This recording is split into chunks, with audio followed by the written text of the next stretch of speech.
बनाएंगे उड़द और मूंग दाल के लड्डू। आज हम दोनों दालों को मिक्स करके ये जो लड्डू बना रहे हैं, ये बहुत ही अच्छे टेस्टी तो होते ही हैं, हेल्दी भी होते हैं। और इसको बना करके आप 15 से 20 दिन तक स्टोर करके रख सकते हैं। तो इसके लिए हमने 150 ग्राम ले ली है उड़द और मूंग की धुली दाल। इसको हमने अच्छे से धो के सुखा लिया है। 50 ग्राम हमने ली है सूजी, मोटी सूजी लेनी है इसके लिए। और साथ ही हमने ले लिया है मावा। मावा 200 ग्राम लिया है, क्योंकि दाल और जो हमारी सूजी है वो 200 ग्राम हो रही है, तो 200 ग्राम मावा है। हमने गोंद ले ली है 50 से 60 ग्राम। और 100 ग्राम के करीब हमने काजू बादाम लिए हैं। और 2 चम्मच भर के हमने ले लिया है मगज, यानी कि खरबूजे के बीज। और 200 ग्राम हमने ले ली है चीनी। और इसके साथ हमने घी लेना है। घी हमारा 100 से 150 ग्राम के करीब घी लगेगा। तो सबसे पहले हम स्टार्ट करते हैं दाल से। दाल को हमने अच्छे से धो लिया था और सुखा लिया है। अब इसको मिक्सी के जार में डाल के दरदरा सा हम पीस लेंगे। तो देखिए, हमने इसको दरदरा सा पीस लिया है। जिस तरह से सूजी होती है दरदरी, उसी तरह से हमने इसको पीस लिया है। अब एक कढ़ाई ले लेते हैं और कढ़ाई में डाल देंगे हम घी। तो घी को हम डाल देते हैं, क्योंकि अब सबसे पहले हम गोंद को फ्राई करेंगे, इसलिए हम पूरा ही घी अभी इसमें डाल देंगे। तो ये घी जो है 100 से 125 ग्राम के करीब है। तो हमने घी को डाल दिया है और इसको अच्छे से गर्म होने देते हैं। अब घी देखिए अच्छे से गर्म हो गया है। तो इसमें अब हम डाल देंगे सबसे पहले गोंद।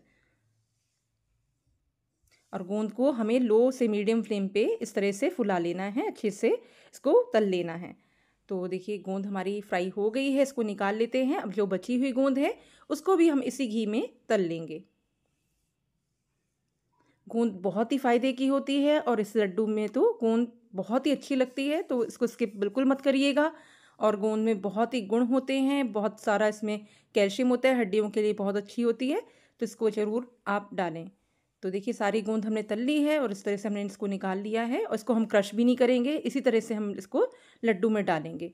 अब जो हमने काजू बादाम लिए हैं उनको भी डाल देते हैं। फटाफट से ये फ्राई हो जाते हैं, बहुत ज़्यादा इनमें कलर नहीं लाना है हमें, हल्का सा क्रंच आने तक बस हमें इसको फ्राई करना है। तो काजू बादाम भी हमारे फ्राई हो गए हैं। अब बचे हुए घी में हम डाल देंगे जो हमने दाल को पीसा था, दरदरा सा हमने इसका एक आटा पीस लिया था, उसको हम भून लेंगे इस घी में। और साथ ही में इसमें डाल देंगे सूजी। तो सूजी हमने 50 ग्राम ली है, साथ ही में इसके डाल के इसको अच्छे से भून लेंगे लो से मीडियम फ्लेम पे। अगर आप दाल को इस तरह से भूनते हैं आटा बना करके, तो ये बहुत ही कम घी में भून के तैयार हो जाती है और बहुत ही टेस्टी से लड्डू बनते हैं। अगर आप दाल को भिगो करके पीस के फिर गीली दाल को आप भूनते हैं तो उसमें घी बहुत ज़्यादा लगता है। तो देखिए 15 मिनट हो गए हैं, गोल्डन सा कलर आ गया है दाल में। अब इस समय इसमें डाल देंगे बीज। ये खरबूजे के बीज हमने 2-3 टेबलस्पून ले लिए हैं। गैस का फ्लेम कर दिया है बंद, क्योंकि जो दाल भुनी है इसकी गर्माहट में ही बीज भुन गए हैं। और अब हम इसमें डाल दिया है मावा। मावा हमने 200 ग्राम लिया है, इसको भी गर्म दाल के साथ अच्छे से मिक्स करेंगे।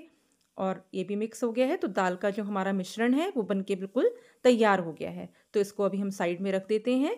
अब हम ले लेते हैं एक पैन और पैन में डाल देंगे 1 कप भर के पानी। और इसमें साथ ही डाल देंगे चीनी। चीनी हमने 200 ग्राम ली है, आप कम ज़्यादा मीठा कर सकते हैं। और अब गैस का फ्लेम ऑन करके इसे हमें चीनी घुल जाने तक पकाना है और इसका एक सिरप तैयार करना है। इसकी बहुत हमें कोई तार की चाशनी नहीं चाहिए है, सिर्फ सिरप बनाना है।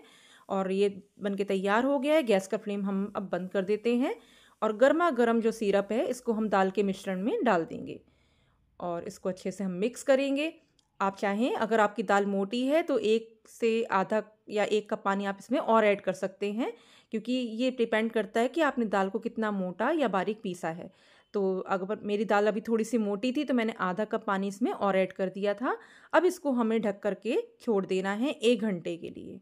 तो 1 घंटे के लिए हम इसको ऐसे ही रखा रहने देंगे। अब देखिए जो दाल है उसने अच्छे से सिरप को एब्जॉर्व कर लिया है और काफ़ी थिक हो गई है। तो इस समय हम इसमें डाल देंगे इलायची के बीज। मैंने 2-3 इलायची को अच्छे से कूट लिया था, वो इसमें डाल दिया है। और उसके साथ ही हम इसमें डाल देंगे जो हमने गोंद को और काजू बादाम को फ्राई किया था। इन सभी चीज़ों को अच्छे से हम मिक्स कर लेंगे। अगर आपको लगता है कोई गोंद बहुत ही मोटी है, बड़े पीस हैं, तो उसको हल्का सा हम कड़छी से ही थोड़ा सा क्रश कर लेंगे। बाकी इसको क्रश करने की ज़रूरत नहीं है। इसी तरह से ये बहुत ही बढ़िया लगती है लड्डू में जब ये क्रंच आता है गोंद का। तो देखिए हमने अच्छे से इसको मिक्स कर लिया है। अब आप इसके लड्डू बना लीजिए और आपको जितने छोटे बड़े जो जिस आकार के भी आपको लड्डू चाहिए, पिन्नी चाहिए दाल वाली, वो आप बना सकते हैं। तो इस तरह से बनके हमारे लड्डू तैयार हो जाते हैं। इस तरह से जो दाल के हम लड्डू बनाते हैं ना, इनको आप 15 से 20 दिन तक आराम से स्टोर करके रख सकते हैं। तो ये ख़राब भी नहीं होते हैं और बहुत ही बढ़िया लगते हैं। सर्दियों में तो ये बहुत ही अच्छे लगते हैं। तो देखिए कितने बढ़िया हमारी दाल की पिन्नी जो है बनके तैयार हो गई हैं। ये उड़द और मूंग दाल दोनों से बनी है।